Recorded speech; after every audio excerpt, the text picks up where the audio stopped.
Current affairs మీద రాష్ట్రంలో జరుగుతూ ఉన్న ఇప్పటి పరిస్థితుల మధ్య జరుగుతూ ఉన్న వివిధ అంశాల మీద నాణ్యానికి రెండో వైపున the other side of the coin రెండో వైపున చూపించే ప్రయత్నం ఈ ప్రెస్ మీట్ ద్వారా రాష్ట్ర ప్రజలందరి దృష్టికి తీసుకొని పోయే ప్రయత్నం చేస్తూ ఉన్నాం. ఎందుకంటే మనం యుద్ధం చేస్తూ ఉండేది ఒక చంద్రబాబుతోనే కాదు, ఒక ఈనాడు, ఒక ఆంధ్రజ్యోతి, ఒక TV5, ఓ చెడిపోయి ఉన్న ఓ ఎల్లో మీడియా వ్యవస్థతో కూడా యుద్ధం చేస్తూ ఉన్నాం. కాబట్టి అటువైపు నుంచి అబద్ధాల మీద అబద్ధాలు చెప్పుకుంటూ వచ్చే ప్రయత్నాలు జరుగుతూనే ఉంటాయి. కాబట్టి నాణ్యానికి రెండో వైపును కూడా అప్పుడప్పుడు తెలియజెప్పే కార్యక్రమాలు కూడా జరుగుతూ ఉండాలి.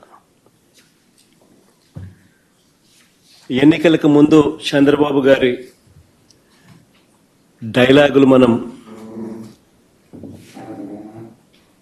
విన్నప్పుడు, చూసినప్పుడు మనందరికీ కూడా అప్పట్లో కనిపించింది, వినిపించింది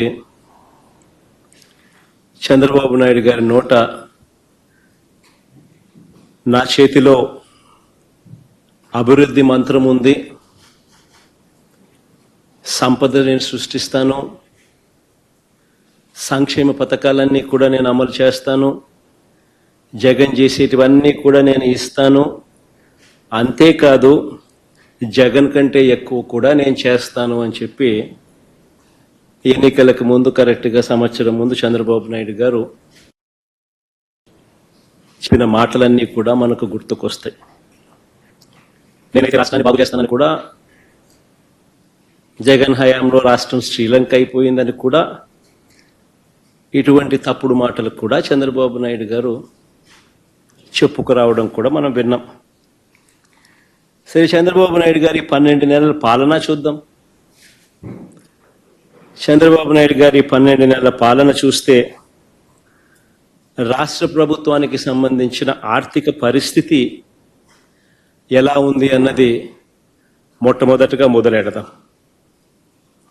మా హయాంలో అయితే కోవిడ్ లాంటి మహమ్మారిని కూడా ఎదుర్కొని మేము రాష్ట్రాన్ని నడపవలసిన పరిస్థితి మా హయాంలో జరిగింది. ఇంతకుముందు ఎప్పుడూ చూడాల కోవిడ్ లాంటిది ఒకటి ఉంటుందని, కోవిడ్ లాంటిది ఒకటి రాగలుగుతుందని, దానివల్ల రాష్ట్రం అతలాకుతలం కాగలుగుతుంది అన్న పరిస్థితులు ఎప్పుడూ కూడా ఎవరు కూడా గతంలో చూడాల. కానీ అలాంటి పరిస్థితుల్లో కూడా రాష్ట్రాన్ని మేము గొప్పగా నడిపామని కూడా చెప్పవచ్చు. గొప్పగా నడుపుతూనే ఒకవైపున సంక్షేమం చూపించాం, మరోవైపున అభివృద్ధిని కూడా గొప్పగా నడుపుతూ చూపించగలిగాం.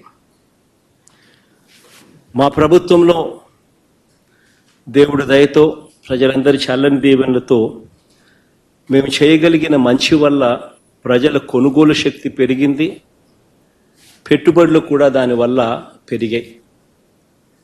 ఈ రెండింటినీ ప్రామాణికంగా తీసుకునే ప్రతి అడుగు కూడా మేము అప్పట్లో వేయడం జరిగింది. కానీ చంద్రబాబు గారి పాలన చూస్తే, ఈ సంవత్సర కాలం పాలన తన పాలన చూస్తే, కాగ్ విడుదల చేసిన నివేదికను గమనించినట్లయితే ఎక్కడా కూడా అభివృద్ధి కనిపించదు, ఎక్కడా కూడా సంక్షేమం ఊసే అంతకన్నా ఎక్కువ కూడా కనిపించదు. బాబు గారి పాలనంతా కూడా ఈ సంవత్సర కాలంలో మోసాలతో నడిపిన, ప్రజలకిచ్చిన హామీలన్నీ కూడా ఎగరకొడుతూ మోసాలతో గడిపిన పాలనే కనిపిస్తుంది. రాష్ట్రానికి సంబంధించిన ఒకసారి స్టేట్స్ ఓన్ రిసోర్సెస్ SOR ఒకసారి గమనించినట్లయితే టేబుల్ మీ అందరి ముందర కూడా టేబుల్ కూడా చూపిస్తా ఉన్నాం. ఈ 12 నెలల కాలంలో స్టేట్స్ ఓన్ రెవెన్యూస్ కనుక గమనించినట్లయితే అంటే tax revenues, non tax revenues, ఈ రెండింటినీ కలిపితే స్టేట్స్ ఓన్ రెవెన్యూస్ అంటారు. ఈ రెండింటినీ కూడా, ఈ స్టేట్స్ ఓన్ రెవెన్యూస్ని ఒకసారి గమనించినట్లయితే రాష్ట్ర ప్రభుత్వానికి సంబంధించి పనితీరు ఎలా ఉంది అని అంటే కేవలం 3%, 3.08% మాత్రమే గ్రోత్ రేట్ కనిపిస్తూ ఉంది. ఇది ఎందుకు అంత ఇంపార్టెంట్ ఆస్పెక్ట్ అని అంటే, ప్రజల కొనుగోలు శక్తి దీంతో పాటు పెట్టుబడులు తగ్గాయనడానికి ఈ డేటా ఒక ఇంపార్టెంట్ నంబర్ కింద ఈ డేటా కనిపిస్తుంది. అదే ఒకసారి దేశం వైపు ఒకసారి చూస్తే ఇంకా ఆశ్చర్యం కనిపిస్తుంది. దేశం తీసుకుంటే దేశంలో దేశానికి సంబంధించిన gross tax revenues, non tax revenues దేశానికి సంబంధించి చూస్తే లాస్ట్ ఇయర్ కన్నా ఈ సంవత్సరం ఏకంగా 13.76% గ్రోత్ రేట్ కనిపిస్తుంది. అది ఈ పక్కన రైట్ సైడ్ దేశానికి సంబంధించిన డేటా. అందులో 32,50,181 non tax revenues and non tax revenues of central government ఉంటే 2025 ఫైనాన్షియల్ ఇయర్లోకి వచ్చేసరికి ఫిబ్రవరి 2025కి వచ్చేసరికి 36,97,545 అంటే 13.76% పెరుగుదల కనిపిస్తుంది. మన రాష్ట్రంలో చూస్తే కేవలం 3.08% మాత్రమే స్టేట్స్ ఓన్ రెవెన్యూస్ పెరుగుదల కనిపిస్తూ ఉంది. మరి ఇంత దారుణంగా చంద్రబాబు నాయుడు గారి పనితీరు ఉంది అని చెప్పడానికి ఇదొక నిదర్శనం. ఎందుకనంటే రాష్ట్రానికి సంబంధించి రావాల్సిన ఆదాయాలన్నీ రాష్ట్ర ఖజానాకు రావడం లేదు. ఇవన్నీ చంద్రబాబు నాయుడు గారు అని గజదొంగల ముఠ జోబుల్లోకి పోతా ఉందన్న దానికి ఒక ప్రస్ఫుటమైన నిదర్శన ఈ డేటా.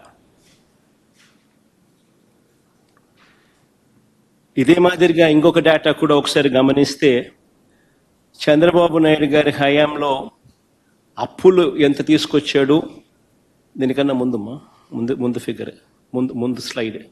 చంద్రబాబు నాయుడు గారి హయాంలో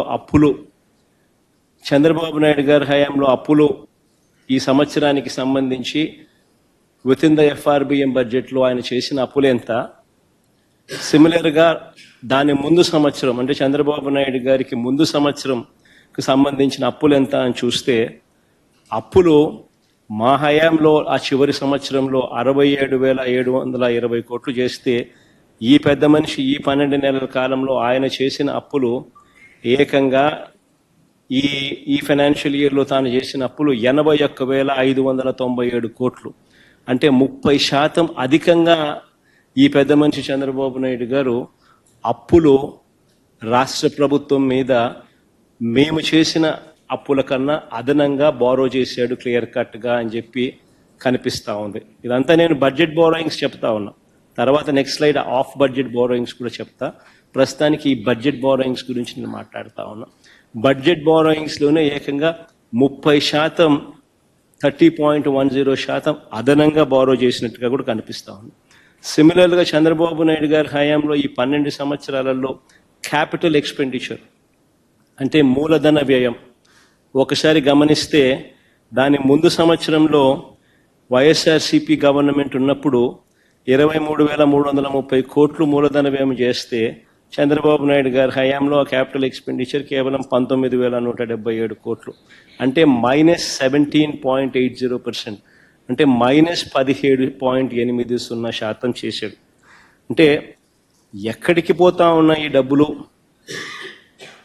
చంద్రబాబు నాయుడు గారి జోబిల్లోకి, ఆయన గజదొంగల ముఠా జోబిల్లోకి పోతా ఉన్న ఈ డబ్బులు అని చెప్పడానికి ఇవన్నీ కూడా డేటా వెరీ క్లియర్గా కనిపిస్తూ ఉంది. హలో, తెలుగు రాజ్యం ఛానల్ చూస్తున్నారా? సామాజిక రాజకీయ జీవన చిత్రణే తెలుగు రాజ్యం. అతిశయోక్తులు అసత్యాలు ఉండవు. రాజకీయ కోణం కాదు, ప్రజా కోణమే కొలబద్ద. తెలుగు రాజ్యం వీక్షణ మీ ఉత్తమ అభిరుచికి నిదర్శనం.